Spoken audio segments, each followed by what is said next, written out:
தவக்கால தொழுகை. இறைவனுடைய அன்பினாலே நாம் சிலுவை என்கிற பாதைக்கு முன்பாக இந்த வழிபாடை நாம் நடத்தப் போகிறோம். நாம் இப்பொழுது இந்த தொழுகை ஆரம்பிக்கப் போகிறோம். நமது ஆரம்பம் பிதா, குமாரன், பரிசுத்த ஆவி ஆகிய திரேக நாமத்தில் உள்ளது. ஆமென். நாம் கண்களை மூடி ஆண்டவரை நோக்கி மன்றாடுவோமாக.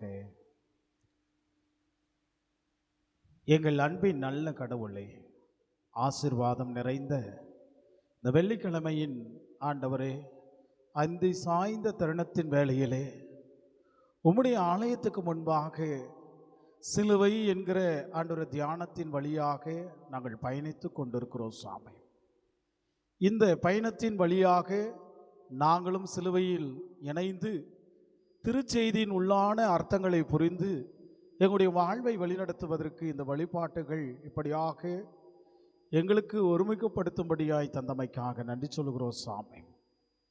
இந்த ஒரு சந்தியின் நாட்கள் வழியாக ஆண்டவர் இந்த வழிபாட்டுக்குள்ளாக நாங்கள் தொழுகைக்குள்ளாக ஏறெடுத்து பார்க்கிறோம். ஆசீர்வாதமான இந்த நாளிலே கூட அப்படிப்பட்ட வழிபாட்டிலே எங்களுக்காக கடவுள் சிந்தின ஆண்டவரே இரத்தத்தின் வழியாக பாடுகள் வழியாக இப்பொழுது நாங்கள் ஆண்டவரை ஆராதிக்க நாங்கள் ஆயத்தப்படுகிறோம் சாமி. ஆண்டவரை நாங்கள் பாடுகிற பாடல்களும் வாசிக்க போகிற ஆண்டவரை முறையான சங்கீதமும் நாங்கள் பாடுகிற பாடலுக்குள்ளாக இருக்கிற அர்த்தங்கள் உணர்ந்து எங்களுடைய வாழ்வும் குறிப்பாக இந்த நாளுடைய திருச்செய்தி உம்முடைய கரத்திலே ஒப்புவித்து ஜெபம் செய்கிறோம். எங்கள் மத்தியில் வந்திருக்கிற சிஎம்சி சாப்ளின் அருள் திரு ராஜா பாஸ்டர் வழியாக கேட்குற திருவார்த்தையும் உடைய கரத்தில் ஒப்புவிக்கிறோம் சாமி. இந்த வழிபாட்டுக்குள்ளாக கலந்து கொண்டிருக்கிற மக்களுக்காக, இன்னும் வருவதற்காக ஆயத்தப்பட்டு கொண்டிருக்கிற மக்களுக்காக வேண்டுகிறோம். கர்த்தருடைய சமூகத்துக்கு முன்பாக ஆண்டவரை விரைவாய் வந்து சேர்வதற்கு உம்முடைய ஆசீர்வாதத்தை அருளும்படியாய் வேண்டுகிறோம் சாமி. இந்த தொழுகைக்கு ஆண்டவரை எங்களை தாழ்த்தி ஆறு முதல் முடிவரை முடி தெய்வீக பிரசன்னத்தினாலே எங்களை வழிநடத்த வேண்டும் என்று இந்த ஜெபத்தை இயேசு கிறிஸ்துவின் நாமத்தினாலே வேண்டிக் கொள்கிறோம் கர்த்தாவே, ஆமென். நாம் ஆண்டவரை போற்றும்படியாய் பாடல் எண் 203வது ஞான பாடலை நாம் பாடுவோம். பாடல் எண் 203வது ஞான பாடல்.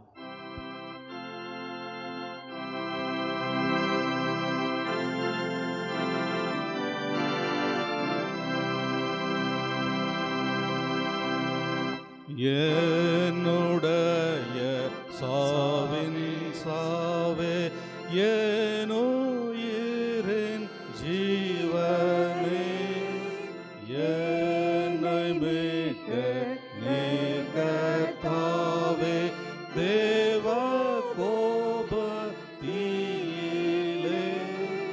பாய்ந்து அவஸ்தையாக பட்டகன வாதைக்காக உமக்காயிரந்தர இயேசுவே சங்கீதன கேட்டின் சங்கிலிகளுக்கு என்னை நீங்களாக்கவே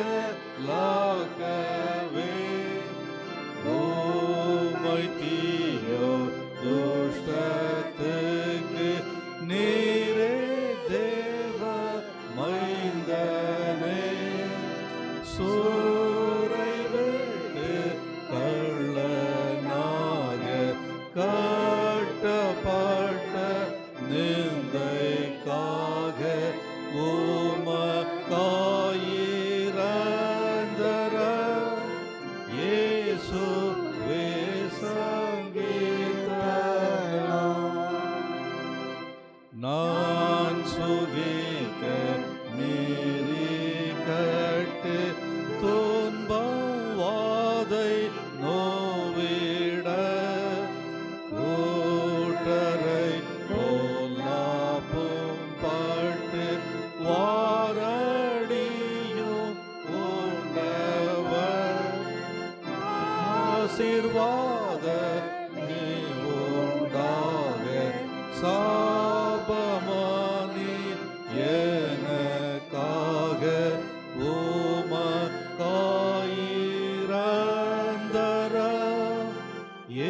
இயேசுவே சங்கீர்த்தனம். ஜீவ கிரீடம் நான் தரித்து வாழவும் உயரவும் தூஷணமெல்லாம் சகித்து நிந்தை தோப்புதலையும் ஏற்றுக்கொண்டு எண்ணமற்ற முள்முடியால் சூட்டப்பட்ட உமக்காயிரந்தரம் இயேசுவே சங்கீர்த்தனம். நானாக்கே நைப்படாமல் பூரிப்பாய் மகிழவே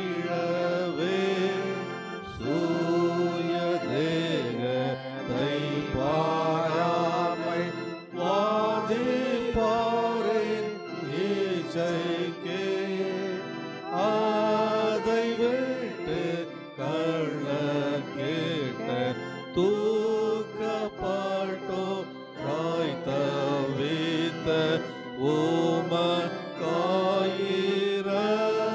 உமக்காயிரந்தரம் இயேசுவே சங்கீர்த்தனம். என் அநியாயத்தை கழித்து என்னை மீட்டு விடவே நோவையாவும் மோதரித்து நல்ல மனதுடனே ரத்தம் சிந்தி மானீர் வந்த சிலுவையிலே இறந்த உமக்காயிரந்தரம் இயேசுவே சங்கீர்த்தனம். உம்முடைய பணிவாலே என் இடும்பின் ஆக்கினை உம்முடைய நிந்தையாலே என்னுடைய சிறுமை தீரும் உம்முடைய சாவை சாவில் என காணதாவு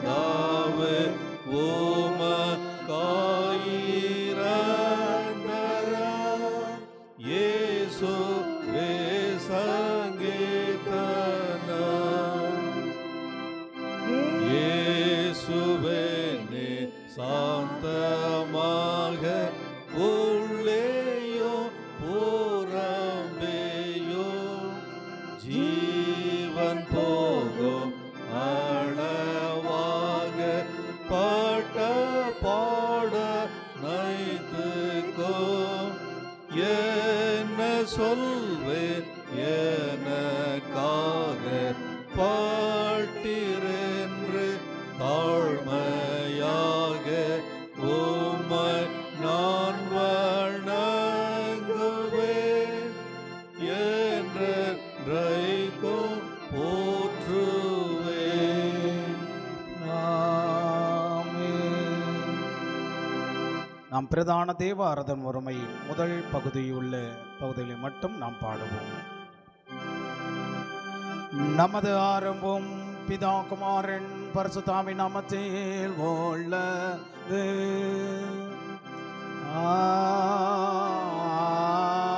ஆமென். கர்த்தருக்குள் பிரியமானவர்களே, நமது பிதாவாகிய கடவுளிடம் கபடற்றது முழுவதும் ஆண்டி சேர்ந்து நமது பாவங்களை அவர் கரையிட்டு அவைகளை மன்னிக்க நமது இரட்சகராகிய இயேசு கிறிஸ்துவின் நாமத்தில் அவரை கெஞ்சி கேட்போம் வாருங்கள். நமக்கு சகாயம் கர்த்தருடைய திருநாமத்தில் உள்ளது. வானத்தையோ பூமியை உண்டாக்கினவர் அவரே. என் விருதுகளை கர்த்தருக்கு அறிக்கிடுவேன் என்றே தேவரே என் பாவத்தின் தோஷத்தை மன்னித்து சர்வ வல்லவரான கடவுளே, எங்கள் சிருஷ்டிகரும் மீட்பரும் ஆண்டவரே, ஏழை பாவிகளாகிய நாங்கள் சுபாவத்தின்படி பாவலூர்களும் திட்டுள்ளவருமாய் இருக்கிறோம் என்றோம். மனதினாலும் வாக்கினாலும் நடக்கையினாலும் அவமக்கு விரோதமாய் பாவம் செய்தோம் என்று அறிக்கையிடுகிறோம். ஆதலால் எங்கள் ஆண்டவராகிய இயேசு கிறிஸ்துவே நிமித்தம் நீர் காட்டின கிருபையை தேடி உம்முடைய அளவற்றிறக்கத்தில் அடைக்கலம் போக வருகிறோம். அளவில்லாதிருக்கும் உள்ள கடவுளே, எங்கள் மீட்கும்படி மரணத்துக்கு ஒப்பு கொடுத்த அது ஒரே பெறான குமாரன் நிமித்தம் எங்களுக்கு இறங்கி எங்கள் பாவங்களை எல்லாம் மன்னித்தருளும். மது கிருபையினால் நித்திய ஜீவனை சுதந்திரத்துக் கொள்ளும்படி உண்மையும் சித்தத்தின் மெய்யான அறிகிற அறிவையும் உடைய வசனத்தின் உண்மையான கீழ்ப்படுதலும் பரிசுத்த ஆவியை கொண்டு எங்கள் இருதயங்களை அதிகப்படுத்த வேண்டும் என்று எங்கள் ஆண்டவராகிய இயேசு கிறிஸ்துவின் மூலமாய் உம்மை வேண்டிக் கொள்கிறோம் கர்த்தாவே. ஆமென்.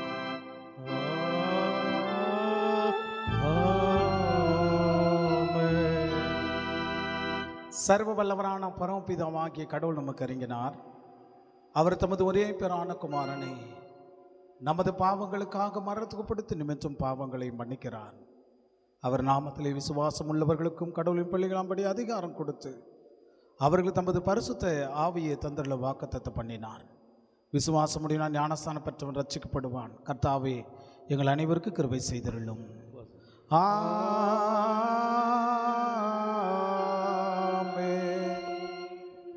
நம்முடைய விசுவாசத்தை பாடல் புத்தகத்திலே 68வது பக்கத்தில் இருக்கிற அத்தனாசியஸ் விசுவாச பிரமாணத்துக்குள்ளாக பாடல் புத்தகத்திலே 68வது பக்கம்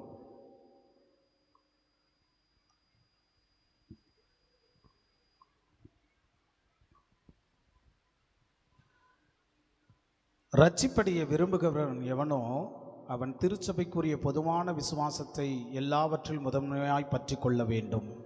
அந்த விசுவாசத்தை பழுதின்றி முழுமை மனசறியாதவன் என்றைக்கும் கெட்டுப்போவான் என்பதற்கு சந்தேகம் இல்லை. திருச்சபைக்குரிய பொதுவான விசுவாசமாவது தேவத்துவத்தை ஆட்களை கலவாமலும் தேவத்துவத்தை பிரியாமலும் ஏக கடவுளை கிறிஸ்துவமாகவும் கிறிஸ்துவத்தை ஏகத்துவமாகவும் அணுக வேண்டும் என்பதே. பிதாவானவர் ஒருவர், குமாரனான ஒருவர், பரிசுத்த ஆவியானவர் ஒருவர். ஆனாலும் பிதாவுக்கும் பரிசுத்த ஆவிக்கும் ஏகத்தையும் சம நீதியும் சம மகிமையும் உண்டு. பிதா எப்படிப்பட்டவரோ குமாரனும் அப்படிப்பட்டவர், பரிசுத்த ஆவியும் அப்படிப்பட்டவர். பிதா படைக்கப்படாதவர், குமாரனும் படைக்கப்படாதவர், பரிசுத்த ஆவியும் படைக்கப்படாதவர். பிதா நித்தியர், குமாரனும் நித்தியர், பரிசுத்த ஆவியும் நித்தியர்.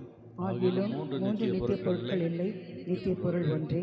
அப்படியே மூன்று அளவிடப்படாத பொருட்கள் இல்லை, மூன்று படைக்கப்படாத பொருட்கள் இல்லை. படைக்கப்படாத பொருள் ஒன்றே, அளவிடப்படாத பொருள் ஒன்றே. அப்படி பிதா சர்வ வல்லவர், குமாரனும் சர்வ வல்லவர், பரிசுத்த ஆவியும் சர்வ வல்லவர். ஆகிலும் மூன்று சர்வ வல்ல பொருட்கள் இல்லை, சர்வ வல்ல பொருள் ஒன்றே. அப்படி பிதா கடவுள், குமாரனும் கடவுள், பரிசுத்த ஆவியும் கடவுள். ஆகிலும் மூன்று கடவுள்கள் இல்லை, கடவுள் ஒருவரே. அப்படியே பிதா கர்த்தர், குமாரனும் கர்த்தர், பரிசுத்த ஆவியும் கர்த்தர். ஆகிலும் மூன்று கர்த்தர் இல்லை, கர்த்தர் ஒருவரே. இம்மூவரில் ஒருவரை தனித்தனியாக கடவுள் என்று கர்த்தர் என்று அறிக்கிட வேண்டும் என்று கிறிஸ்துவ மார்க்கம் சத்தியம் கட்டளிட்டிருக்கிறது போல மூன்று கடவுள்கள் உண்டென்றும் மூன்று கர்த்தர்கள் உண்டென்றும் சொல்லக்கூடாது என்று திருச்சபைக்குரிய பொதுவான சித்தாந்தம் கட்டளையிட்டிருக்கிறது. பிதா ஒருவராலும் உண்டாக்கப்பட்டவர் அல்ல, படைக்கப்பட்டவரும் அல்ல, பிறப்பிக்கப்பட்டவரும் அல்ல. குமாரன் பிதாவினாலே இருக்கிறவர், உண்டாக்கப்பட்டவரும் அல்ல, படைக்கப்பட்டவரும் அல்ல, பிறப்பிக்கப்பட்டவரே. பரிசுத்த ஆவி பிதாவினாலும் குமாரனாலும் இருக்கிறவர், உண்டாக்கப்பட்டவரும் அல்ல, படைக்கப்பட்டவரும் அல்ல, பிறப்பிக்கப்பட்டவரும் அல்ல, புறப்படுகிறவரே. ஆகையால் மூன்று பிதாக்கள் இல்லை, ஒரே பிதாவும், மூன்று குமாரர்கள் இல்லை, ஒரே குமாரனும், மூன்று பரிசுத்த ஆவிகள் இல்லை, ஒரே பரிசுத்த ஆவியும் உண்டு. அன்றையும் இந்த திருத்துவத்தில் ஒருவர் முந்தினவரும் அல்ல பிந்தினோரும் அல்ல, ஒருவர் சிறியவர் பெரியவரும் அல்ல சிறியவரும் அல்ல, மூவரும் சம நித்தியரும் சரிசமானருமாம். ஆதலால் மேற்சொல்லியபடி எல்லாவற்றிலும் ஏகத்துவம் திருத்துவம் ஏகத்துவமாக வணங்கப்பட வேண்டும். ஆனபடியால் ரட்சிப்படைய விரும்புகிறவன் திருத்துவத்தை குறித்து இப்படியே நினைக்க வேண்டும். மேலும் நம்முடைய கர்த்தராகிய இயேசு கிறிஸ்துவின் மனுஷ அவதாரத்தை குறித்து சரியானபடி விசுவாசிப்பதும் நித்திய இரட்சிப்படைப்பதற்கு அவசியமாக இருக்கிறது. நாம் விசுவாசித்து அறிக்கையிடுகிற சரியான விசுவாசமானது தேவகுமாரனாகிய நம்முடைய நாதர் இயேசு கிறிஸ்து கடவுளும் மனுஷனுமாயிருக்கிறார்.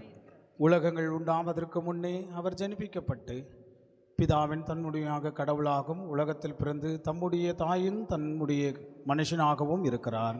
குறைவற்ற கடவுளாயும் பகுத்தறிவுடைய ஆத்மாவும் நரதேகமும் பொருந்திய குறைவற்ற மனுஷராயும் இருக்கிறார். தேவ தன்மையின்படி பிதாவுக்கு சரியானவர், மனுஷத்தன்மைக்குப்படி பிதாவுக்கு தாழ்ந்தவர். அவர் கடவுளும் மனுஷனுமாயிருந்தும் இருவராயிராமல் கிறிஸ்து என்னும் ஒருவராகவே இருக்கிறார். தேவத்தன்மை மனுஷத்தன்மையாய் மாறினதுனால அல்ல, தேவத்துவத்தில் மனுஷத்தன்மை சேர்த்து கொண்டதனாலேயே ஒருவராய் இருக்கிறார். இரண்டு தன்மையும் கலந்ததினாலே அல்ல, ஒருவராக பொருந்தினதினாலே முற்றும் ஒருவராய் இருக்கிறார். பகுத்தறிவுடைய ஆத்மா சரீரம் பொருந்தி ஒரே மனுஷனாய் இருப்பது போல கடவுளும் மனுஷனும் பொருந்தி ஒரே கிறிஸ்துவாய் இருக்கிறார். அவர் நமக்கு ரட்சிப்புண்டாக பாடுபட்டு பாதாளத்தில் இறங்கி மூன்றாம் நாள் மரித்தோரிலிருந்து உயிரோடு எழுந்தருளினார். அவர் பரமண்டலங்களுக்கு ஏறி சர்வ வல்லமையுள்ள பிதாவாகிய கடவுள் வலது பாசில் வீற்றிருக்கிறார். அவ்விடத்திலிருந்து உயிருள்ளோர் மருத்துவனையாய் திருக்க வருவார். அவர் வரும்பொழுது சகல மனுஷரும் தங்கள் சரீரங்களோடு எழுந்து தங்கள் கிரியைகளை குறித்து கணக்கு ஒப்புவிப்பார்கள். நன்மை செய்தவர்கள் நித்திய ஜீவனையும் தீமை செய்தவர்கள் நித்திய ஆக்கினைக்குள்ளும் அடைவார்கள். திருச்சபைக்குரிய பொதுவான விசுவாசம் இதை ஒருவனையாய் விசுவாசித்தார் ரட்சிப்படையான். ஆமென். நாம் மீண்டுமாய் கடவுளை மையப்படுத்துவோம். 210வது ஞான பாடலை நாம் பாடி ஆண்டவருடைய திருச்செய்திக்காக நாம் ஆயத்தப்படுவோம். 210வது ஞான பாடல்.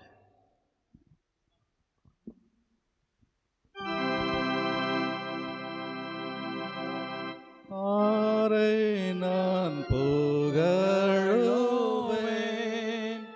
ஆரை நான் அறிகிறேன், எங்கதியோ பங்குமா நான் பாராட்டும் மேன்மையா தேவ ஆட்டு கூட்டீரா ஆர் நான் நேர்கோம் கண்மலை ஆரேந்திட நம்பிக்கை கூற்றத்தை சுமந்தோரார் தேவ நேசம் தந்ததார் தேவ ஆட்டு கூட்டீரார் என் பேரான வேலனார் ஆத்துமத்தின் சாரமார் ஆராள் பாவி நீதிமான் ஆராள் தேவ பிள்ளை நான் தேவ ஆட்டு கூட்டியார் கஸ்தியில் சகாயனார் சாவின் சாவு எனக்கார் என்னை தூதர் கூட்டத்தில் சேர்ப்பதான சாகையில் தேவ ஆட்டு கூட்டினார்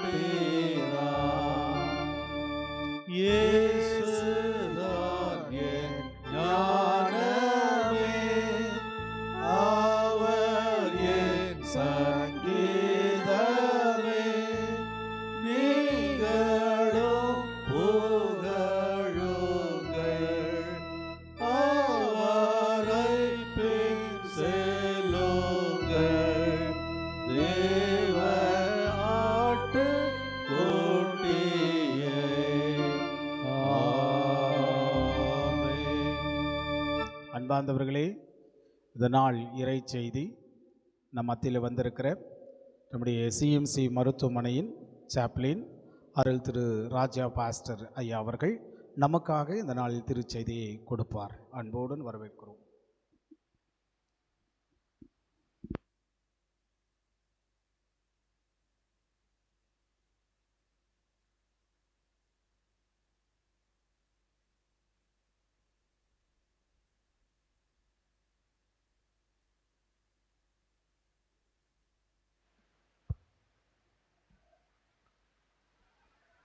பிதாவாகிய தேவனாலும் கர்த்தராகிய இயேசு கிறிஸ்துவினாலும் உங்கள் யாவருக்கும் கிருபையும் சமாதானமும் உண்டாவதாக.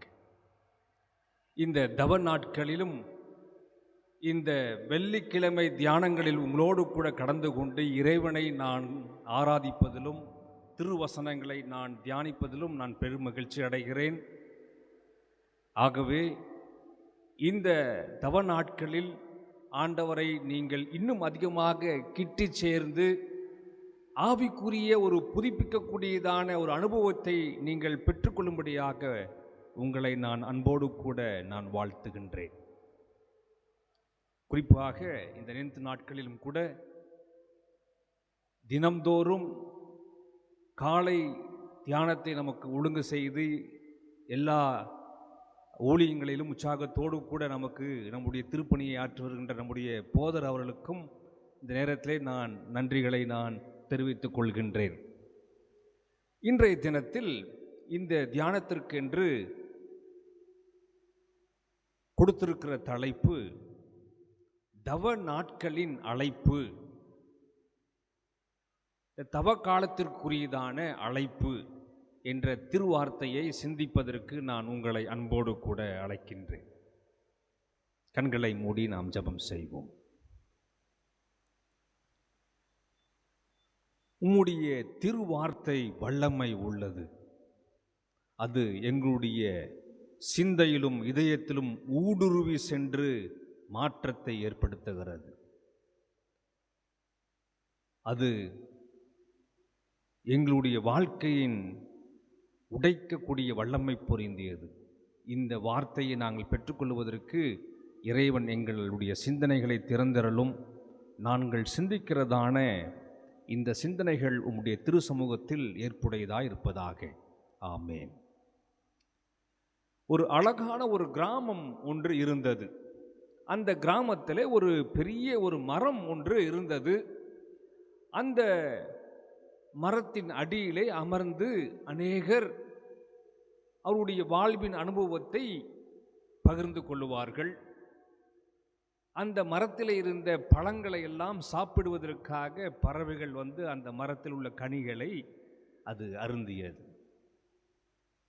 இப்படி அருமையான ஒரு மரம் நாட்கள் சென்ற பிறகு திடீரென்று ஒரு புயல் காற்று வீசின காரணத்தினால் அந்த மரம் அது காய்ந்து போன ஆரம்பித்து விட்டது.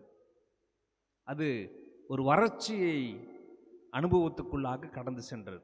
ஆகவே அங்கிருந்த பெரியவர்கள்லாம் இந்த மரம் நமக்கு இனிமேட்டுக்கு பயன் அடையாது, ஏனென்றால் காய்ந்து போனது, இனிமேட்டுக்கு வளராது, இந்த மரத்தை நாம் வெட்டி வீசி விடுவோம் என்று எல்லாம் முடிவெடுக்கிற பொழுது அங்கிருந்த ஒரு அனுபவமிக்க ஒரு விவசாயி, வயது சென்றவர், சற்று நிறுத்துங்கள், மரத்தின் அடியில் அந்த வேர் பச்சை இருக்கிறது போல் தெரிகிறது.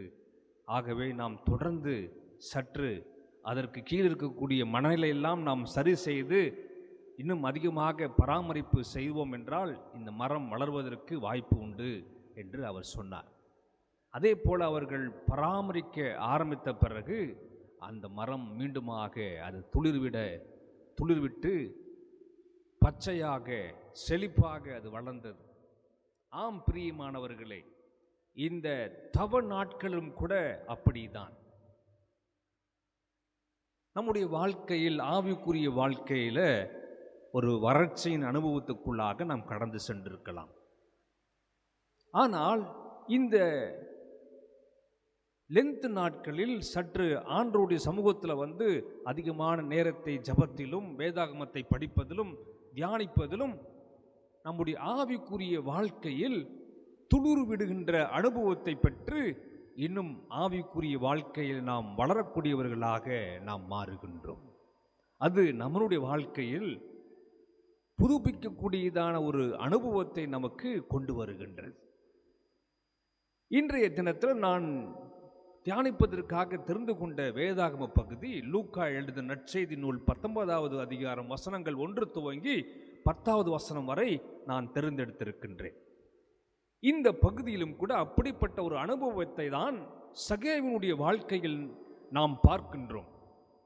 அவனுடைய வாழ்க்கையில் சற்று ஒரு பின்வாங்கி போகக்கூடிய ஒரு வாழ்க்கை இருந்தது. அதாவது கடவுள் அல்லாத ஒரு சூழலில் அவன் வாழ்ந்து கொண்டிருக்கக்கூடிய ஒரு சூழல் காணப்பட்டது. ஆவிக்குரிய ஒரு வறட்சி அவனுடைய வாழ்க்கையில் இருந்தது. ஆனால் எப்பொழுது இயேசு கிறிஸ்துவானவர் அவனுடைய வாழ்வில் வந்தாரோ அவனுடைய வாழ்க்கை மீண்டுமாக துளிர்விட்டு அது வளர்ச்சியை கொண்டு வந்து ஒரு புதுப்பிக்கக்கூடியதான ஒரு அனுபவத்தை சகேவு வாழ்க்கையில் இந்த பகுதியில் நாம் பார்க்கின்றோம். சகேவு குறித்து நீங்கள் அநேக காரியங்களை கேள்விப்பட்டிருப்பீர்கள். சகேவு அந்த நாட்களிலே அவன் மிகவும் பண வசதி படைத்தவனாக இருந்தான். அது மாத்திரமல்ல, ரோம பேரரசுக்கு அவன் பணிவிடை செய்யக்கூடியதான ஒரு பெரிய பொறுப்பில் அவர் இருந்தார். மக்களிடத்திலே வரி வசூலித்து ரோம பேரரசுக்கு அவன் பணம் கொடுக்க வேண்டும். இது மக்களை ஏமாற்றி பணங்களை அதிகமாக பெற்றுக்கொள்ளக்கூடிய வாய்ப்பு. அப்படி பணி செய்யவர்களுக்கெல்லாம் அவர் தலைவராக இருக்கக்கூடியவராக அவர் பணி செய்து வந்தார். ஆகவே இப்படி பாவமுள்ள வாழ்க்கையில் அவன் தள்ளப்பட்டிருக்கக்கூடும். அப்படி இருந்த சூழலில் அவனுடைய வாழ்க்கையில் ஏதோ ஒரு தேடல் இருந்தது. தன்னுடைய வாழ்க்கையின் ஆவிக்குரிய வாழ்க்கையில் ஒரு வறண்ட ஒரு அனுபவம் இருந்தது. இயேசு கிறிஸ்துவானவர் அந்த இடத்தை வருகிறதை அறிந்து ஆண்டவரை அவர் சந்திக்கும்படியாக அவர் எப்படி இருப்பார் அவரை எதிர்நோக்கி ஆவலோடு கூட அங்கு போகிறதை நாம் பார்க்கின்றோம். அப்பொழுது இயேசு கிறிஸ்துவானவர் அவனை பார்த்த பிறகு, அவனுடைய வாஞ்சையை பார்த்த பிறகு, பண வசதி உள்ளவன், உயர்ந்த அதிகாரத்தில் உள்ளவன், ஆனால் எதையும் பொருட்படுத்தாமல் அவன் மரத்திலே ஏறி நின்று இயேசு கிறிஸ்துவானவரை சந்திக்கக்கூடியதான அந்த சிந்தனையை அறிந்த இயேசு கிறிஸ்துவானவர் அவனை அழைக்கின்றார். சகேவே, இறங்கி வா, இன்றைக்கு நான் உன் வீட்டிலே நான் தங்க வேண்டும் என்று சொன்ன பொழுது சகேவு இயேசு கிறிஸ்துவானவரை தன்னுடைய இல்லத்திற்கு அழைத்து சென்று அந்த உரையாடல் மூலமாக அவனுடைய வாழ்க்கை மாறுகின்றது. அவனுடைய வாழ்க்கை புதுப்பிக்கப்படுகிறது. இந்த வீட்டிற்கு ரட்சிப்பு வந்தது. அந்த ரட்சிப்பின் அனுபவத்தை மீண்டுமாக அவன் பெற்றுக்கொள்கின்றான். இவனும் ஆபிரகாமின் மகனாக இருக்கின்றார் என்று அங்கு இயேசு கிறிஸ்துவானவர் உறுதி செய்கிறதை நாம் பார்க்கின்றோம். ஆம் பிரியமானவர்களே, இப்படிப்பட்டதான இந்த வாஞ்சை தபசு நாட்களிலே நமக்கு இருக்குமே என்றால் ஆண்டவர் நம்முடைய உள்ளத்திலும் இல்லத்திலும் வந்து அந்த புதுப்பிக்கக்கூடியதான ஒரு அனுபவத்தை ஆண்டவர் நமக்கு தருகிற கடவுளாக இருக்கின்றார். ஆகவே இந்த தவ நாட்களின் அழைப்பானது எப்படிப்பட்ட அழைப்பாக இருக்கிறது என்று பார்த்து அதை சற்று சிந்தித்து அந்த அழைப்புக்கு ஏற்றவாறு நாம் அர்ப்பணிக்கிற பொழுது தவ நாட்களின் ஆசீர்வாதங்களை நாம் பெற்றுக்கொள்ளக்கூடியவர்களாக நாம் இருக்கின்றோம். ஆகவே 3 குறிப்புகளை சொல்லி நான் சீக்கிரமாக இந்த செய்தியை நான் முடிக்க ஆசைப்படுகின்றேன். முதலாவதாக, கடவுளிடம் திரும்பிட அழைப்பு. கடவுளிடம் நாம் திரும்பிட அழைப்பு தான் இந்த தவ நாட்களின் அழைப்பாக பார்க்கப்படுகிறது. சற்று உலக சம்பந்தப்பட்ட வாழ்க்கையில் நாம் அதிகமாக கவனம் செலுத்தியிருக்கலாம், அல்லது ஆண்டவரை விட்டு சற்று தூரம் போயிருக்கலாம். முக்கியத்துவம் கொடுக்காமல் மற்ற காரியங்களுக்கு நாம் கொடுத்திருக்கலாம். அப்படிப்பட்ட ஒரு சூழலில் இந்த தவ நாட்களின் அழைப்பு, நீங்கள் அதை விட்டுவிட்டு ஆண்டவரிடத்தில் நீங்கள் திரும்புங்கள். ஆண்டவருக்கு நீங்கள் முக்கியத்துவம் கொடுத்து நீங்கள் ஆண்டவரிடத்தில் நீங்கள் திரும்பும்படியாக இந்த தவ நாட்களின் அழைப்பாக இது இருக்கிறது என்று நாம் பார்க்கின்றோம். நம்ம சொன்ன அந்த வேதாகம பகுதியில் சகேவுடைய வாழ்க்கையிலும் நாம் அதை தான் கற்றுக்கொள்கின்றோம். சகேவு தன்னுடைய வாழ்க்கையில் பணம் தான் முக்கியம் என்று சொல்லி, பணம் இருந்தால் தன்னுடைய வாழ்க்கையில எதையும் சாதித்து விடலாம் என்று சொல்லி அதற்கு பின்பதாக போயிருக்கக்கூடும். அல்லது ரோம பேரரசருடைய அதிகாரினுடைய துணை இருக்குமே என்றால் நாம் எதையும் சாதித்து விடலாம், அல்லது யூத தலைவர்களை நம்முடைய கையில் வைத்து கொண்டால் நாம் எதுவும் செய்து விடலாம் என்று அவனுடைய போக்கு இருந்திருக்கக்கூடும். ஆனால் அவன் உண்மையின் நிலையை அறிந்த பிறகு அவன் இதெல்லாம் ஒன்றுமல்ல, இயேசு கிறிஸ்துவிடம் நாம் திரும்புவோம் என்று சொல்லி அவன் இயேசு கிறிஸ்துவிடத்தில் திரும்பின போது அவனுடைய வாழ்க்கை மாறினது. இதைதான் மனம் திரும்புதல் என்ற அந்த செய்தியை அடிக்கடி வேதாகமத்தில் நாம் பார்க்கின்றோம். அப்போ இங்கு யோவான் ஸ்நானகன் இந்த மனம் திரும்புதல் கூடிய செய்தியை மக்களுக்கு அவர் எடுத்து சொன்னார். நீங்கள் இறை அரசின் அனுபவத்தை நீங்கள் பெற்றுக்கொள்ள வேண்டும் என்றால் நீங்கள் மனம் திரும்புங்கள் என்று மக்களுக்கு அவர் எடுத்து சொன்னார். அப்படி அந்த செய்தியை கேட்ட அநேகர் இயேசு கிறிஸ்துவானவருடைய வல்லமையை புரிந்து கொண்டு இவர்தான் மேசியா என்று கண்டுகொண்டார்கள். அதில் ஒருவர் அந்தரியா என்று சொல்லக்கூடிய ஒரு சீஷன். இந்த செய்தியை கேட்ட பிறகு இயேசு கிறிஸ்துவானவர் உண்மையான மேசியா, இவர்தான் வர இருக்கிற மேசியா என்று புரிந்து கொண்டான். இப்படி ஒரு மனம் திரும்புதலின் செய்தியை புரிந்து கொண்ட அநேகர் இயேசு கிறிஸ்துவனுடைய மகத்துவமான அந்த இறை அரசின் வல்லமையை பெற்றுக்கொண்டவர்களாக அந்த அனுபவத்தை பெற்றார்கள் என்று வேதாகமத்தில் வாசிக்கின்றோம். அப்படிப்பட்ட ஒரு மனம் திரும்புதல் நாம் சென்று கொண்டிருக்கக்கூடிய திசையிலிருந்து யூட்டர்ன் போட்டு ஆண்டவரிடத்தில் நாம் திரும்பும்படியாக நாம் அழைக்கப்படுகிறோம். தாவீது பேரரசனுடைய வாழ்க்கையிலும் கூட நாம் அதை தான் பார்க்கின்றோம். அவனுடைய வாழ்க்கையில்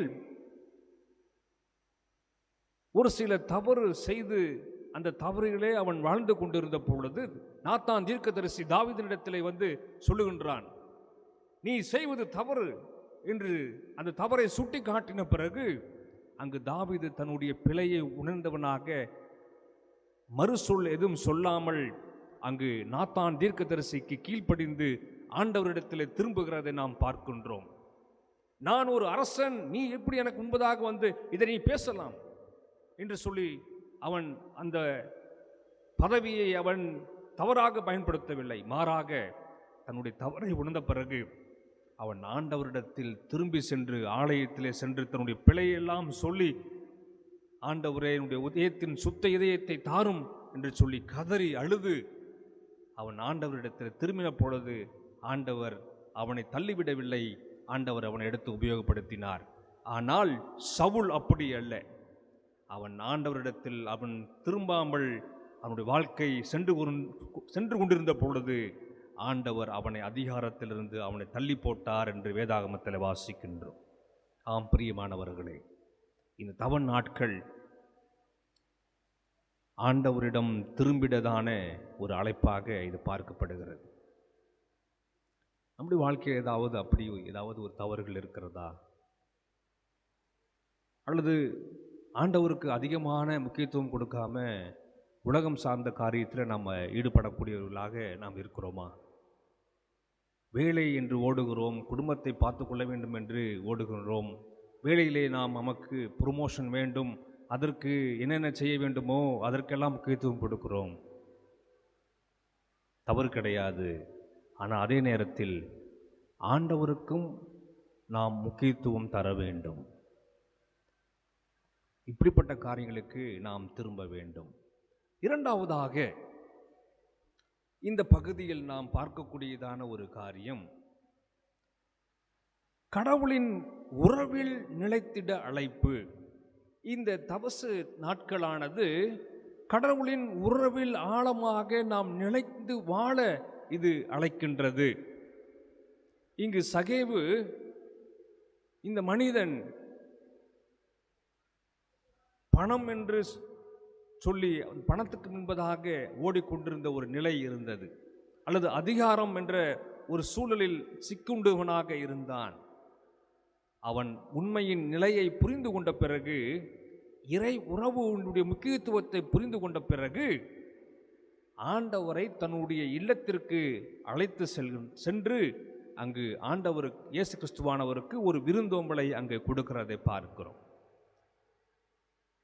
ஸோ யூத கலாச்சாரத்தில் ஒருவர் வீட்டிற்கு சென்று ஒரு விருந்து கொடுக்கிறார்கள் என்றால் அவர்கள் அது ஆழமான அந்த உறவை அது சுட்டி காட்டுகிறது.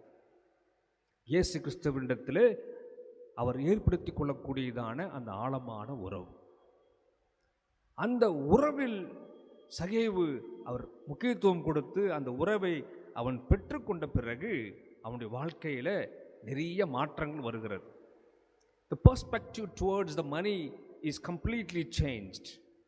The perspective towards the power is completely changed.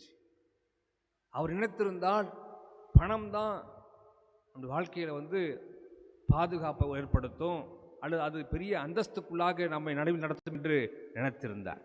ஆனால் எப்பொழுது இயேசு கிறிஸ்துவானவர் அவனுடைய உறவில் அதிகமாக இருக்கிற பொழுது, அவன் தெளிவு பெற்றவனாக இருந்த பொழுது அங்கு அவனுடைய வாழ்க்கை மாறுகிறதை நாம் பார்க்கிறோம். இந்த உறவை நிலைத்திருக்கக்கூடிய நிலையை பல்வேறு இடங்களில் இயேசு கிறிஸ்துவானவரும் தன்னுடைய சீஷர்களுக்கு கற்றுக் கொடுத்திருக்கின்றார்.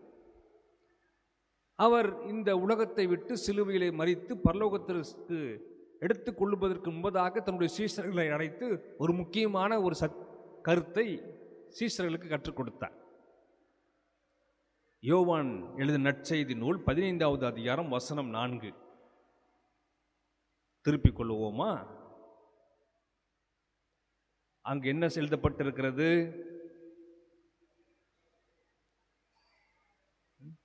என்னில் நிலைத்திருங்கள், என்னில் நிலைத்திராவிட்டால் கனி கொடுக்க மாட்டீர்கள். என்னில் நிலைத்திருங்கள், நானும் உங்களில் நிலைத்திருப்பேன். என்னில் நிலைத்திராவிட்டால் கனி கொடுக்க மாட்டீர்கள். இது அந்த இயேசு கிறிஸ்துவானவர் சீஷர்களுக்கு கற்றுக் கொடுக்கிறார். நீங்கள் என்னிலும் நான் சொன்ன வார்த்தைகளும் நான் போதித்த நற்கிரியைகளிலும் நீங்கள் நிலைத்திருப்பீர்கள் என்றால் நீங்கள் அதிகமான கனிகளை கொடுப்பீர்கள். என்னில் நீங்கள் நிலைத்திராமல் உலக சார்ந்த காரியத்தில் நீங்கள் நிலைத்திருப்பீர்கள் என்றால் நீங்கள் அதிகமான கனிகளை நீங்கள் தரமாட்டீர்கள். நீங்கள் வெட்டுண்டு நெருப்பிலே அக்கினியிலே போடப்படக்கூடியவர்களாக நீங்கள் இருப்பீர்கள் என்று சீஷர்களுக்கு அங்கு கற்றுக் கொடுக்கிறதை பார்க்கிறோம். இயேசு கிறிஸ்துவானவருடைய உறவில் நாம் ஆழமாக நிலைத்திட இந்த தவச நாட்கள் நம்மை அழைக்கிறது. ஆபிரகாம் லிங்கன் அமெரிக்க தேசத்தினுடைய பிரசிடென்ட், அவர் ஆட்சி செய்த வருடங்கள் 1861வது ஆண்டு முதல் 1865வது ஆண்டு வரை அவர் ஆட்சி செய்தார். தலைமைத்துவம் பொறுப்பேற்று அமெரிக்க தேசத்தை அவர் வழிநடத்தினார்.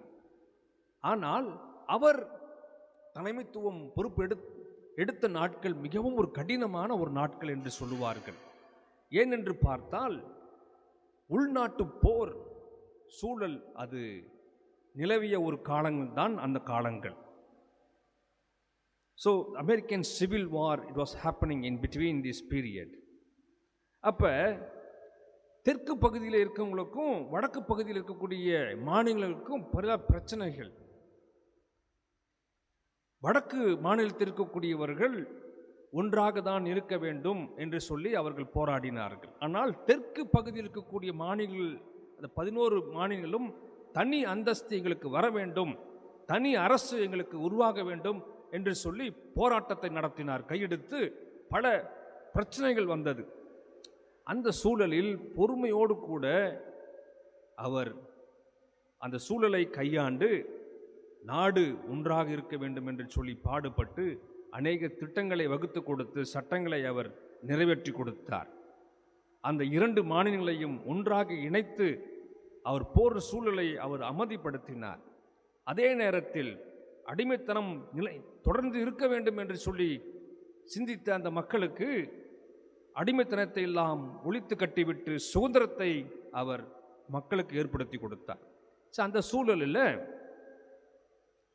ஆபிரகாம் லிங்கன் இடத்திலே ஒருவர் கேட்டார், தாங்கள் சந்தித்த இந்த சூழலை நீங்கள் எப்படி கையாண்டீர்கள்?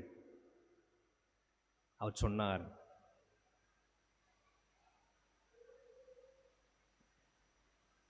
என்னுடைய சுய சிந்தனையினாலோ அல்லது என்னுடைய வலிமையினாலோ நான் இதை செய்யவில்லை.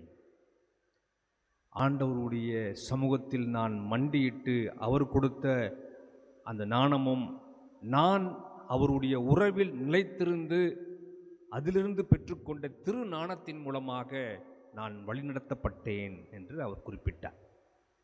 ஆம் பிரியமானவர்களே, நாம் அவரில் நிலைத்திருக்கிற பொழுது ஆண்டவர் நமக்கு வேண்டிய நாணத்தையும் வழிநடத்தலையும் நமக்கு கொடுத்து நாம் சந்திக்கின்ற எந்த சவாலையும் கடந்து செல்வதற்கு இறைவன் நமக்கு அருள் புரிவார். ஆனால் நாம் அவரில் நிலைத்திருக்கிறோமா என்று சிந்தித்து பார்க்க நாம் அழைக்கப்படுகிறோம். இறுதியாக இறை விருப்பத்தை செய்திட அழைப்பு. இந்த தபசு நாட்கள் இறைவனுடைய விருப்பத்தை நாம் செய்திட அழைக்கின்றது. வாசிக்கப்பட்டதான அந்த வேதாகம பகுதியிலும் கூட நாம் அதை தான் தெளிவாக புரிந்து கொள்கின்றோம். இங்கு சகேவேயினுடைய வீட்டிற்கு சென்று ஆண்டவராக இயேசு கிறிஸ்துவானவர் உரையாடுகின்றார். அங்கு ஆண்டவருடைய விருப்பமானது எதுவாக இருக்கிறது? மனுஷகுமார் வசனம் 10 சொல்லுகிறது, மனுஷகுமாரன் இழந்து போனதை தேடவும் இரட்சிக்கவுமே இந்த உலகத்திற்கு வந்தார் என்று அங்கு இறுதியாக இங்கு சொல்லுகிறதை நாம் பார்க்கின்றோம். அங்கு இறை திட்டத்தை ஆழமாக சகேவுக்கு வெளிப்படுத்துகிறதை பார்க்கிறோம். அப்ப அந்த இறை திட்டத்தையும் விருப்பத்தையும் சகேவு புரிந்து கொண்டு அவன் உடைய நியாயமற்ற செயலை அவன் புரிந்து கொள்ளுகின்றான். அப்ப தான் வாழ்ந்த வாழ்க்கை அல்லது தான் ஈட்டியதான அந்த சம்பளம், அந்த பணம், அது நியாயமான செயல் கிடையாது என்று சொல்லி அவன் புரிந்து கொள்ளுகிறான். ஆண்டவர் அவனுக்கு ஏற்படுத்தி கொடுத்ததான இந்த பொறுப்பை நியாயமாகவும் பிறருடைய நலத்திற்கென்று பயன்படுத்த வேண்டும் என்று சொல்லி ஒரு தெளிவு அவன் பெற்றுக்கொள்ளுகிறதை பார்க்கிறோம். ஆண்டவருடைய விருப்பம் அதுதான் என்பதை ஆழமாக அவன் புரிந்து கொண்ட பிறகு அவன் ஒரு தெளிவான முடிவெடுக்கின்றான். நான் பிறரிடத்தில் அநியாயமாக நான் ஏமாற்றி பணத்தை நான் வாங்கியிருந்தால் மீண்டுமாக நான் நாளத்தனையாக நான் திரும்பி கொடுத்து விடுவேன். என்னுடைய ஆஸ்தியின் பாதியை நான் ஏழைகளுக்கு நான் கொடுத்து விடுகின்றேன். அதுதான் ஆண்டவருடைய விருப்பம் என்று சொல்லி புரிந்து கொண்டு அங்கு தன்னுடைய செயலை அவன் நியாயப்படுத்தி அங்கு ஏழை மக்களுக்கு அவன் நியாயம் செய்யக்கூடியவனாக இருக்கிறதை நாம் பார்க்கின்றோம். அவன் அந்த பணத்தை வைத்து அல்லது மக்களை வைத்து லாபம் சம்பாதிக்கக்கூடிய அந்த சூழ்நிலையை கைவிட்டு விட்டு ஆண்டவருக்கென்று அங்கு நியாயமாக ஆண்டவருடைய விருப்பத்தை அங்கு நிறைவேற்றுகிறதை பார்க்கின்றோம். இந்த விருப்பத்தை தான் சீஷர்களுக்கும் ஆண்டவராக இயேசு கிறிஸ்துவானவர் அங்கு பல்வேறு இடங்களில் கற்றுக் கொடுக்கிறதை பார்க்கிறோம். ஆண்டவராக இயேசு கிறிஸ்துவானவர் ஊழியம் செய்த நாட்களில் சீஷர்கள் அவர்களோடு கூட பயணித்தார்கள். அவர்கள் என்ன நினைத்திருந்தாங்க? ஒரு நாள் ரோம பேரரசுக்கு விரோதமாக அவர் படையிட்டு இந்த இஸ்ரவேல் மக்களை மீட்டெடுத்து ஒரு பெரிய ஒரு தேசத்தை உருவாக்குவார். அப்பொழுது அதிகாரத்தில் நாமும் வலது பக்கத்திலும் இடது பக்கத்திலும் அமர்ந்து கொண்டு இந்த செல்வாக்கை நாம் அனுபவிக்கலாம் என்று சொல்லி அவர்கள் எதிர்பார்த்திருந்தார்கள். ஆனால் அது ஆண்டவருடைய இயேசு கிறிஸ்துவினுடைய விருப்பம் அல்ல என்பதை புரிந்து கொள்ளும்படியாக ஒரு நாள் பண்டிகை நாட்களில் எல்லாரும் சீஷர்கள் எல்லாரும் அமர்ந்திருக்கிறார்கள். வழக்கமாக பண்டிகை நாட்களில் யார் ஒருவன் பணிவிடைக்காரனாக இருக்கிறாரோ அவர்கள் அவருடைய கால்களை கழுவ வேண்டும். அதுதான் அது ஒழுக்கம். அப்போ அங்கே சீஷர்கள்லாம் கூடியிருந்தாங்க. யாருக்கும் அந்த பணிவிடை காரனுடைய சிந்தனை ஒருவருக்கும் இல்லை. ஆனால் இயேசு கிறிஸ்துவனுடைய விருப்பம் ஒருவன் பணிவிடைக்காரனாக மாறி பிறருக்கு பணிவிடை செய்ய வேண்டும் என்ற ஒரு விருப்பம் அவருக்கு இருந்தது. அதிகாரத்தை அனுபவிக்கவோ அல்லது பெரிய பதவிகளை அனுபவிக்கும்படியாக அந்த விருப்பம் அல்ல. மாறாக இயேசு கிறிஸ்துவானவர் அவர் ஊழியம் கொள்ளும்படியாக வராமல் ஊழியம் செய்வதற்காகவே வந்தார். அந்த விருப்பத்தை சீஷர்களுக்கு கற்றுக் கொடுக்கும்படியாக, அவர் புரிந்து கொள்ளும்படியாக அவர் என்ன செய்கின்றார்? அமர்ந்திருந்த சீஷர்களுடைய கால்களை அவர் கால்களை கழுவி அங்கு துடைக்கிறதை நாம் இங்கு பார்க்கின்றோம். அந்த விருப்பத்தை சீஷர்களுக்கு அவர் கற்றுக் கொடுக்கின்றார். பின் நாட்களிலே இந்த விருப்பத்தை புரிந்து கொண்ட சீஷர்கள் அந்த விருப்பத்தை நிறைவேற்றக்கூடியவர்களாக இருந்தார்கள் என்று நாம் பார்க்கின்றோம். So that's one of the important aspect that Lent is calling us to fulfill the desires of God. இப்போ ஆண்டவருடைய விருப்பத்தை நிறைவேற்றக்கூடியவர்களாக நாம் இருக்க வேண்டும். அதுதான் தபசு நாட்களுடைய அழைப்பாக இருக்கிறது. இந்த கிறிஸ்துவ வாழ்க்கை, விசுவாசம், அன்பு, நம்முடைய நடத்தை அனைத்துமே அது கிறிஸ்துவனுடைய விருப்பத்தை புரிந்து கொண்டு நம்முடைய அன்றாட வாழ்க்கையில் அதை நிறைவேற்றக்கூடியதாக இருக்க வேண்டும். அதைதான் மதர் தெரேசாவும் ஒரு முறை ஒரு நண்பரிடத்தில் சொல்லுகிறதை பார்க்கிறோம். ஒரு நாள் மதர் தெரேசா அவர்கள் நோயுற்ற அந்த மனிதனுடைய அந்த காயத்திலெல்லாம் அவர் கழுவி கொண்டிருந்த பொழுது அங்கிருந்த ஒரு மனிதர் பார்த்து ஆச்சரியப்படுகின்றார். பார்த்து மதர் தெரேசாவை பார்த்து சொன்னார், I would not do this work even for $1 million. லட்சக்கணக்கில் பணம் கொடுத்தா கூட நான் செய்ய மாட்டேன். அதற்கு மதர் தெரேசா அவர்களும் சொன்னார், neither would I, but I do it for Jesus. Not just a social work, it is serving God himself. ஆண்டவருடைய விருப்பத்தை நான் புரிந்து கொண்டவளாக நான் இந்த காரியத்தை ஆண்டவருக்காக நான் செய்கின்றேன் என்று அந்த மனிதருக்கு அவர்கள் தெளிவுபடுத்தினார்கள். ஆம் பிரியமானவர்களே, இந்த தவஸ் நாட்களானது ஆண்டவருடைய விருப்பத்தையும் செய்திட இது அழைக்கின்றது. பிரியமானவர்களே, ஆண்டவர் அருளாக நமக்கு இந்த தவ நாட்களை கொடுத்திருக்கின்றார். ஆகவே சற்று ஆவிக்குரிய வாழ்க்கையிலே நாம் பின்வாங்கி போயிருக்கலாம், அல்லது ஒரு கடினமான ஒரு ஆவிக்குரிய வாழ்க்கையில் நாம் சென்றிருக்கலாம், ஒரு வறட்சியின் அனுபவத்தை நீங்கள் அனுபவித்திருக்கலாம். ஆனால் இந்த நாட்களில் அதிகமாக தியானிப்பதிலும் ஜபத்திலும் நாம் செலவிடும் பொழுது அது மீண்டுமாக துளிர் விட்டு வளர்ச்சியை பார்க்கக்கூடியதான ஒரு அனுபவத்தை அது கொண்டு வரும். ஆகவே இந்த தவச நாட்களின் அழைப்பை நாம் புரிந்து கொண்டவர்களாக நாம் ஆண்டவரிடத்தில் நாம் திரும்பி ஆண்டவருடைய புதுப்பிக்கக்கூடிய அனுபவத்தை நாம் பெற்றுக்கொள்ளுவோம். இறை உறவில் அதிகமாக நாம் நிலைத்திருக்க நாம் அழைக்கப்படுகிறோம். இறைவனுடைய விருப்பத்தையும் நாம் நிறைவேற்றுவோம். ஆண்டவர் இந்த திருவார்த்தையின் வாயிலாக உங்கள் ஒவ்வொருவரையும் ஆசீர்வதிப்பாராக. ஆமேன். நாம் எழுந்து நின்று ஸ்தோத்திர கீதத்தை பாடுவோம்.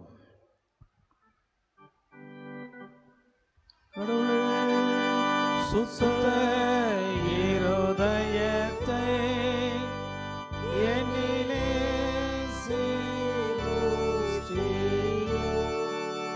நிலவரமான உள்ளத்திலே புதுப்பியோ உமது சமூகத்திலே என்னை தள்ளிவிடாதீரும். உமது பரிசுத்தாவியை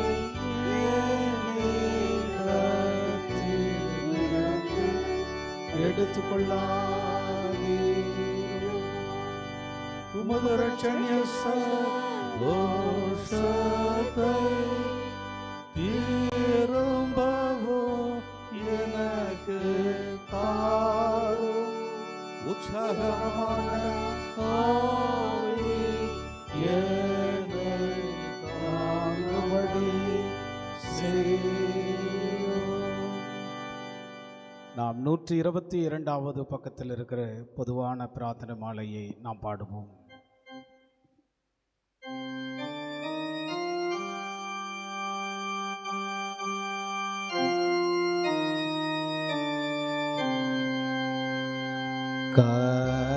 கர்த்தாவே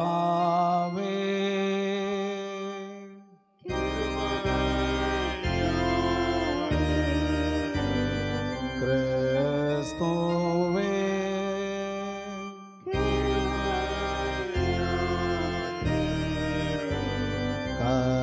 கர்த்தாவே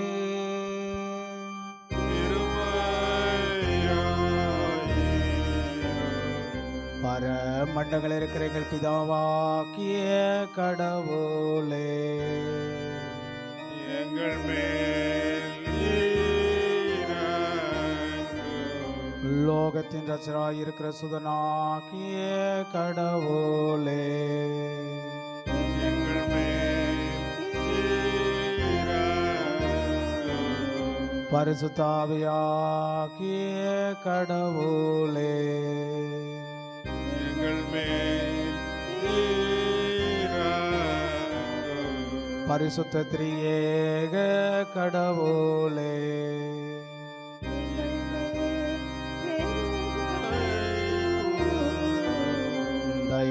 தயாபரராகிய கர்த்தாவே, எங்களை காப்பதிலும். தயாபரராகிய கர்த்தாவே, எங்களை ரட்சியும். சகல பாவங்களுக்கும் சகல மோட்சங்களுக்கும் பிசாசின் சர்ப்பணிகளுக்கும் கண்ணிகளுக்கும் எங்களை வெகுவாய்க்காரும் கிருபையுள்ள பரமபிதாவே. ஆசுபான துன்மரத்துக்கும் பெருவரியான காய்ச்சலுக்கும் பஞ்சத்துக்கும் யுத்தங்களுக்கும் கொள்ளைகளுக்கும் எங்களை விளக்கமாய்க்காரும் கிருபையுள்ள பரமபிதாவே. கழகத்துக்கும் பிரிவினைகளுக்கும் இடி சேதத்துக்கும் பெருங்காற்றுக்கும் அகனி சேதத்துக்கும் பெருவெள்ளத்துக்கும் நித்திய மரணத்துக்குமோ எங்களை விளக்கமாய்க்காரும் கிருபையுள்ள பரமபிதாவே. உம்முடைய பரிசுத்த மனித அவதாரத்தினாலும் அவமுடைய உபவாசத்தினாலும் சோதகளினாலும் அவமுடைய மரண அவஸ்தையினாலும் இரத்த வேர்வையினாலும் எங்களை ரட்சியும். கிருபையுள்ள கர்த்தரே. தேவரில் சிலுவையிலே அறையுண்டு அறிந்து மரணத்தினாலும் தேவரின் மகிமையாய் உயிர்த்தெழுந்து பரமண்டலத்திற்கு ஏறினாலும் எங்கள் மரண வேளையில் நியாய தீர்ப்பினாலிலோ எங்களை ரட்சியும். கிருபையுள்ள கர்த்தரே. தேவரீர் ஒரு பரிசுத்த சபையாண்டு காப்பாற்றுவோம்.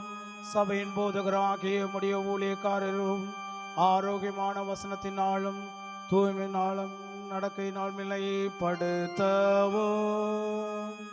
ஏழை பாவிகளாகிய அடியார் வேண்டிக் கொள்ளுகிறோம். சகல வேத பொருட்களையும் இடர்களையும் எதிர்த்து தடுக்கவும் வழி தப்பி மோச போனவர்களை எல்லாம் திரும்பவும் சாத்தானில் எங்கள் பாதன் கீழ் நசுக்கி போடவும் ஏழை பாவிகளாகிய அடியார் வேண்டிக் கொள்ளுகிறோம். உமது அறுப்புக்குள் உண்மையான வேலையாட்களை அனுப்புவோம். தெய்வ வசனத்தை பழிக்கப்படியோம் ஓமடைய ஆவியும் பலத்தையும் கூட்டவும் கட்டளையிடுவோம். தூக்கப்பட்ட திடனாயிருக்கிற அனைவரையும் ஆதரித்து தேற்றவோம். ஏழை பாவிகளாகிய அடியார் வேண்டிக் கொள்ளுகிறோம். கிறிஸ்தவர்களாகிய சகல தேச தலைவர்களுக்கும் மற்ற தலைவர்களுக்கும் அரசாங்க அதிகாரிகளுக்கும் உமக்குள் சமாதானத்தை ஒற்றுமை தரவும். எங்கள் குடியரசுத் தலைவர்களுக்கும் மற்ற தலைவர்களுக்கும் அதிகாரிகளுக்கும் சமாதானத்தையும் நல்ல அரசாட்சியும் கட்டளையிடுவோம். எங்கள் குருமாரையும் மூப்பரையும் பள்ளிக்கூடங்களையும் சபையும் ஆசீர்வதிற்காக்கவோ.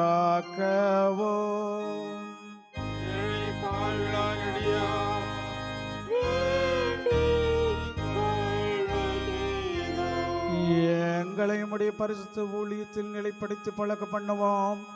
உம்முடைய பரிசுத்த சுவிசேஷம் பிரசித்தப்படப்பட யூதரையும் கிறிஸ்தவையும் அறியாத மற்றவர்களையும் திரும்ப வழியை நடத்திற பண்ணவோம்.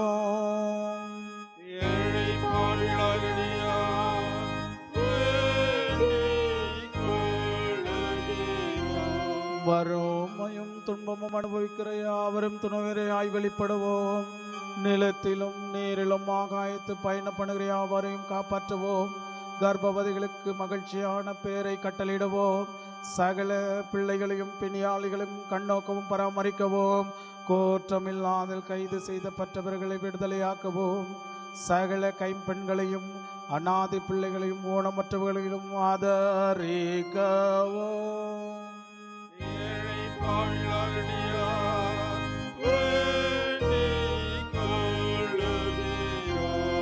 சகல மனிதருக்கு இறங்கவும். எங்களுக்கு ஆதரிப்பவர்களுக்கும் கிருபையுள்ள நித்திய பலன்களை கொடுக்கவும். எங்களை பகைக்கிறவர்களுக்கும் துன்பப்படுத்துகிறவர்களுக்கும் நிந்திக்கிறவர்களுக்கும் மன்னித்து அவர்கள் மனதை திரும்பவும் காலத்தின் நல்ல மழையும் நிலத்தின் பயிரையும் கட்டளையிடவும் காப்பாற்றுவோம். எங்கள் விண்ணப்பங்களை கேட்டாரோளவோம்.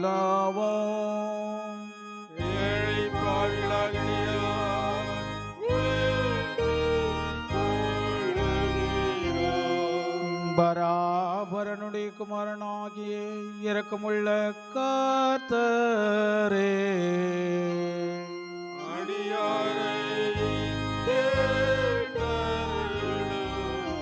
உலகத்தின் பாவங்களை சுமந்து தீர்க்கிற தேவாட்டு கூட்டியே,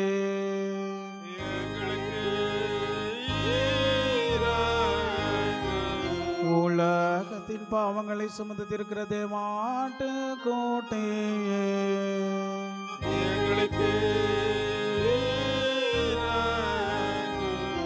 உலகத்தின் பாவங்களை சுமந்து தீர்க்கிற தேவாட்டு கூட்டியே,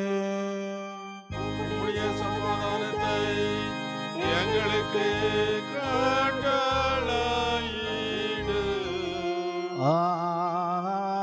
கிறிஸ்துவே, எங்களை கேட்டருளு. கர்த்தாவே, கிருபையாயிரு. கிறிஸ்துவே,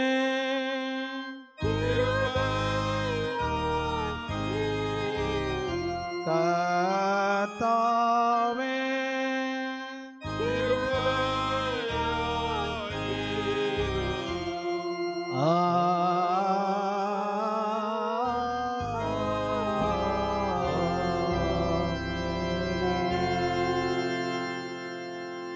அமர்ந்து மீண்டுமாய் கடவுளை மையப்படுத்தும்படியாய் 216வது பாடல், பாடல் எண் 216. அதே போல வருகிற சண்டே நாம் ஹீலிங் மினிஸ்ட்ரி சண்டேவாக நாம் கொண்டாட போகிறோம். அந்த வழிபாட்டுக்குள்ளாக இறை செய்தி சிஎம்சி மருத்துவமனை டாக்டர் சாந்தி கிளாட்சன் அவர்கள் நமக்கு இறை செய்தியை கொடுப்பார்கள். காணிக்கை எடுப்பவர்கள் நம் மத்தியில் இருக்கிற அன்பு தம்பி ராஜேஷும் அதே போல பிரின்ஸ் சாமுவேலும் காணிக்கை எடுப்பார்கள். 216வது பாடலை பாடி நாம் கர்த்தரை மகிமைப்படுத்துவோம்.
தேவ கோபத்தினால் மேவி சிலுவையில் தேவ கோபத்தினால் மேவி சிலுவையில் பாவி உயிர் விட்டு ஜீவித்த வெண்கோலோ பாவி நான் என்ன செய்வேன் கோவே ஜீவன் விட்டதற்காய் நாடியனை தயவாய் மனம் செய்ய தேடி வந்து அரசே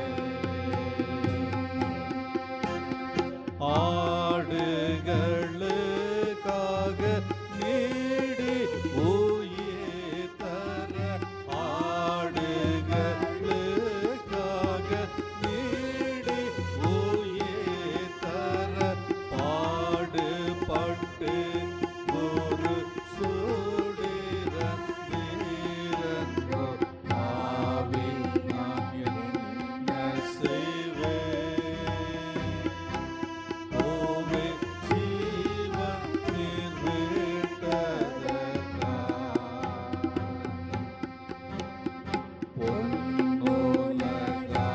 பொன்னுலகாதிபனே தேவரே என்ன செய்தீர் ஐயனே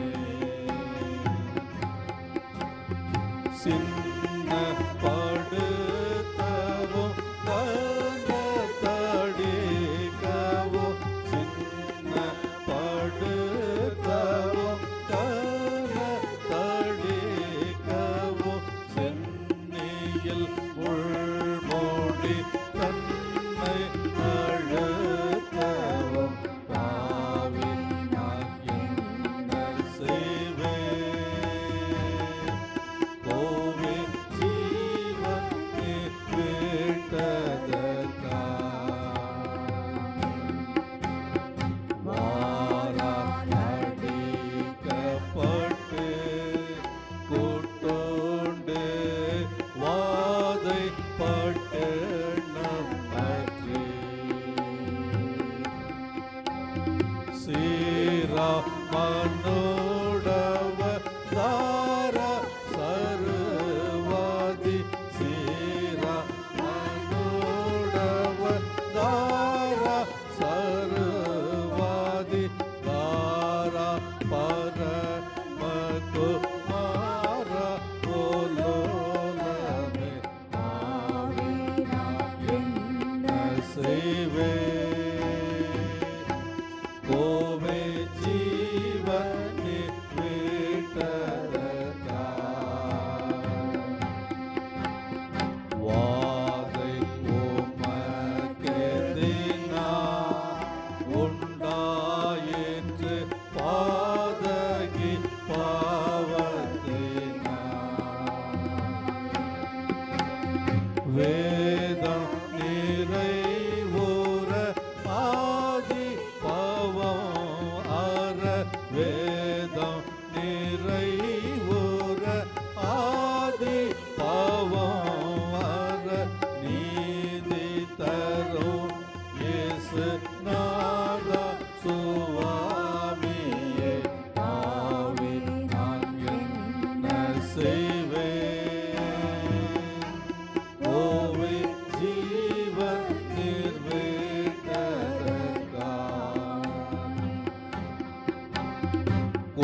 கூற்றமற்ற மீட்பர் பாவக்கடன் மூற்றும் அறத்தீர்ப்பர்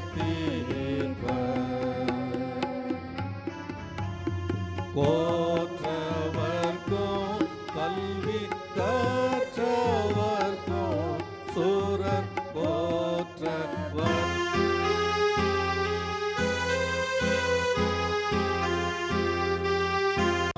மற்றவர்க்கும் அழுபையே பாவி நான் என்ன செய்வேன் கோவே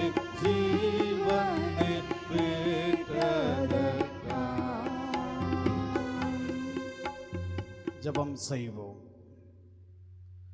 எங்கள் அன்பு நிறைந்த பரம தந்தையே, ஆசீர்வாதமான இந்த நாளிலே சிலுவை என்கிற பாதைக்கு முன்பாக மனமாற்றுதலை கடவுள் இந்த நாளில் செய்தி வழியாய் எங்களுக்கு கொடுத்தமைக்காக நன்றி சொல்கிறோம் சாமி. கர்த்தருடைய தெய்வீக வார்த்தையை பகிர்ந்து கொண்ட எங்களுடைய ஆயர் அருள் திரு ராஜா அவர்களுக்கும் நாங்கள் வேண்டுகிறோம்.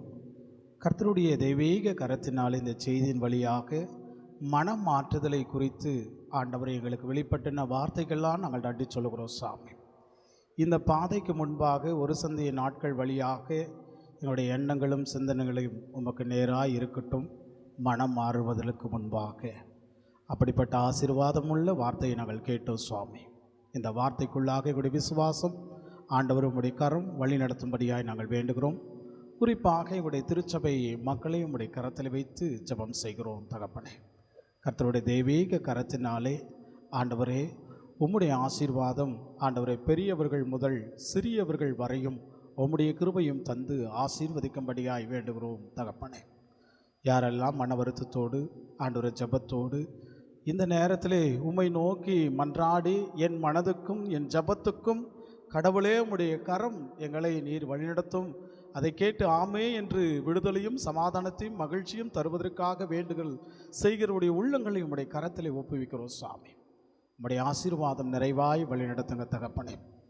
ஆண்டவருடைய திவ்ய கரம் ஒவ்வொரு மீது ஆண்டவரை இறங்கபடியாய் வேண்டுகிறோம் சாமி.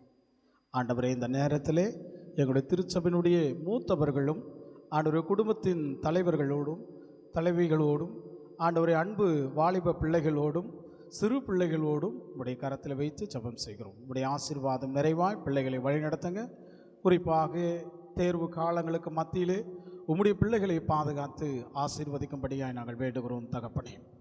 இந்த நாளிலே அப்படிப்பட்ட வழிநடத்தல் எங்களுக்கு முன்பாக இருந்து வழிநடத்துங்க.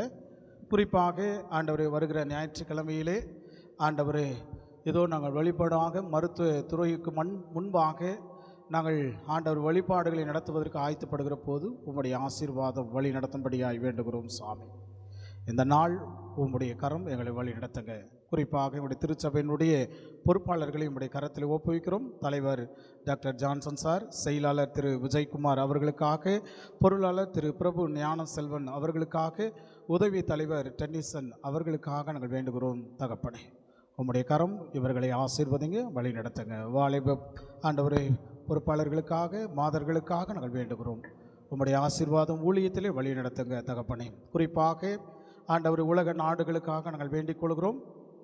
இந்த நேரத்திலே ஆண்டவர் ஈரானுக்காக, இஸ்ரேலுக்காக, அமெரிக்காவுக்காக நாங்கள் வேண்டுகிறோம். அண்டை ஆண்டவரே இதோ நாடுகள் ஒவ்வொரு நாடுகளுக்காக நாங்கள் வேண்டுகிறோம் தகப்பனே. இந்த போர் பதற்றத்தினாலே அவதிப்பட்டு கொண்டிருக்கிற ஆண்டவரை எங்களுடைய மக்களையும் உடைய கரத்தில் ஒப்புவிக்கிறோம். கர்த்தருடைய தெய்வீக கரத்தில்